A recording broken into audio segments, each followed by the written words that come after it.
Virgo, hi! Welcome to Mr. Queen PH. At titingnan natin kung ano yung update sa inyo ngayong October 16 to 31, 2025. So if you're interested in private readings, meron tayong link sa description at sa pinned comment. Paka-check nyo na lang information kung paano mag-book for a private reading. And please subscribe to our channel to show your support. Like, share this video at comment na rin kayo kung kayo ay naka-resonate. Paalala lang, reading na to ay general reading. So maaari kayong makarelate, maaring hindi. So, Virgo, what is up? Energy update. October 16 to 31 for Virgos.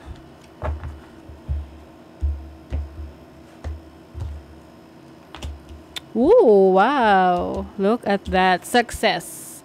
This is a success card. Lalo na if you are into public service, social media, you are gaining a lot of attention. May mga admirers ka. You have Justice card, a Page of Cups. Sometimes things can be stressful para sa inyo, no? But, alam nyo, ganun talaga.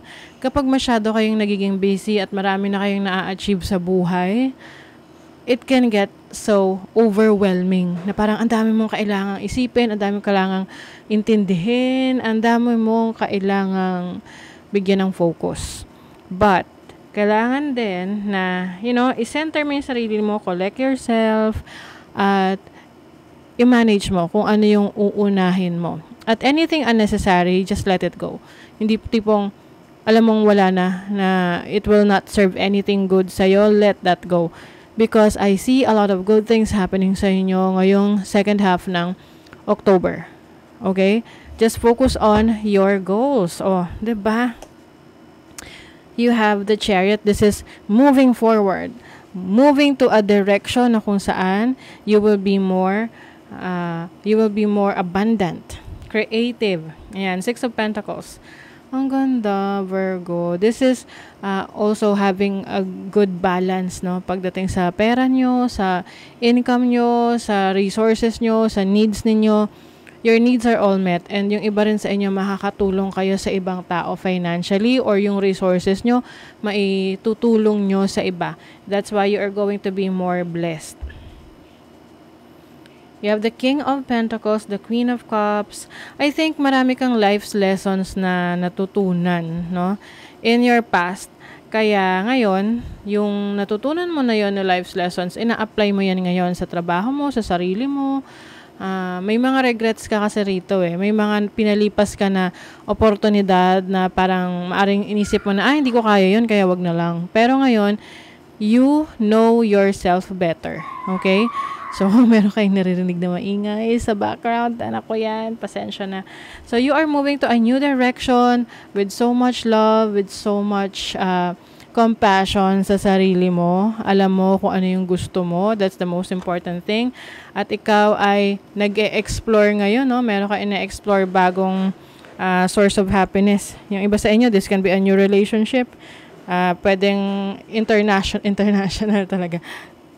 Long-distance relationship, or you are connecting with a foreigner, different culture. Some of you, merong mga travel opportunities na matatanggap ngayong second half ng October. Pwedeng international travels to. So, keep it pushing, kumbaga. Okay, if you're into social media, maganda ang energy for you ngayong second half ng October. You will gain popularity. Maaring meron kang creation videos na magva-viral. Oo. What is the Six of Wands? Yes, look at that. You have the Star. Marami kang ma-achieve na goals. The Star is also about healing. Healing from your past. Siyempre, hindi ganun kadala. Hindi to overnight success. But at least, finally, nakuha mo na yung results ng labor mo. No? Results ng pinaghirapan mo. See? Oh my goodness. Virgo, you are celebrating.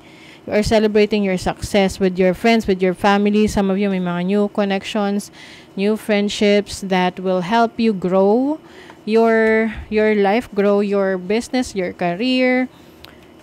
And also, with the King of Swords, nagiging maingat ka na rin ngayon sa direction na tinatahak mo. Kung dati mabilis kang magtiwala, ngayon talagang iniisa-isa mo or iniingatan mo kung sino lang talaga yung tao na mabibigyan mo ng full attention at tiwala mo. You have the Lovers. There is someone who is comforting you right now. Like a partner na talagang naniniwala sa iyong kakayanan. Kaya kahit na, may mga stressful situation, problema, still, you have someone with you that is inspiring you. Kumbaga, yun yung iyong, yung inyong, pinagkukunan ng lakas.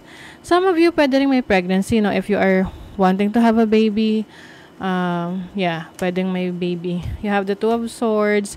Meron ka ngayong projects na gusto mong i-pursue and you are pinag-iisipan mo kung paano mo to i-deliver, paano mo to gagawin.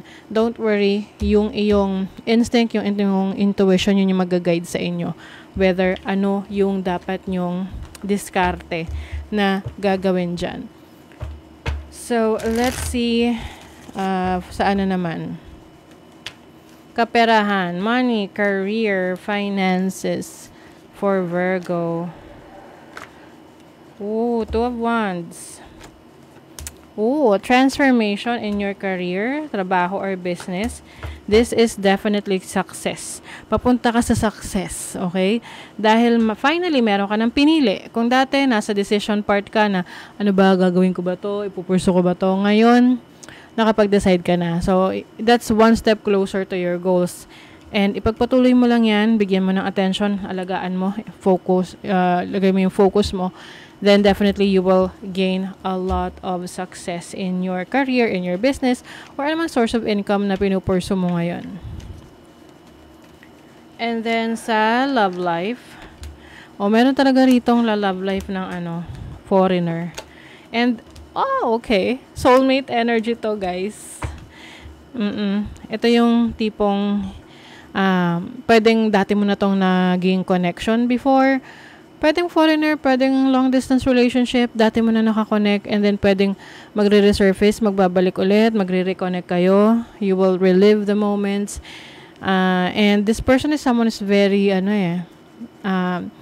successful in this person's own way. Kumbaga, if kayo naman ay, single, pwedeng, meron kayo makikilala na person na pwedeng mas matanda sa inyo or mas mature sa inyo mentally or physically.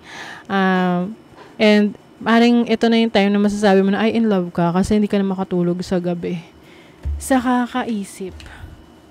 'Di ba? Alam niyo yung kanta na di makatulog sa gabi sa kaiisip. Kumanta. Okay, what else? Meron kayong iniiwasan or iiwasan. Pwedeng, ito yung mga tao na ayaw mo talagang makausap, makasama. Oo, kasi syempre, you value your time, your energy, and gusto mo lang magamit yon sa mga worth it na situation. You are reclaiming your power. Wow. Like, ang lakas na energy nyo ngayon, Virgo, to the point na talagang wala makakapigil sa inyo para ma-achieve nyo yung mga goals and dreams ninyo. So, just keep that momentum. Pagpatuloy nyo lang yan. Kasi you are unstoppable. And at the same time, maingat talaga kayo, no? Hindi lang basta sugod ng sugod. Alam nyo kung ano yung pupuntahan nyo. So, you have good cheer. You are, merong mga tao na malapit sa buhay mo na supportive sa'yo. So, you are bringing harmony in your life right now, bringing balance in your life, and inspired. Yan. Ang importante kasi rin talaga, meron kang inspiration. Kasi yun yung magbibigay sa'yo ng boost. Oo. Yung mga tao na naniniwala sa kakayanan mo, regardless kung sino man to, supporters mo, followers mo, friends mo, family mo, lovers Oo. Yan yung magpupush sa'yo to keep going. Oh my God. Believe in your good luck. Yes, Virgo. Maniwala ka sa iyong swerte. Yan. Take time to breathe in. Ito yung I breathe out. Ito yung sinasabi ko sa inyo kanina na may mga times na things can be overwhelming, stressful, but take a step back, relax, release whatever is no longer serving you. At mag-focus ka dun sa nagbibigay sa'yo ng inspiration, nagbibigay sa'yo ng new ideas, na nagpapasigla sa iyong sarili, 'di ba? Ayan. So that is your reading, Virgo. Thank you so much. See you again.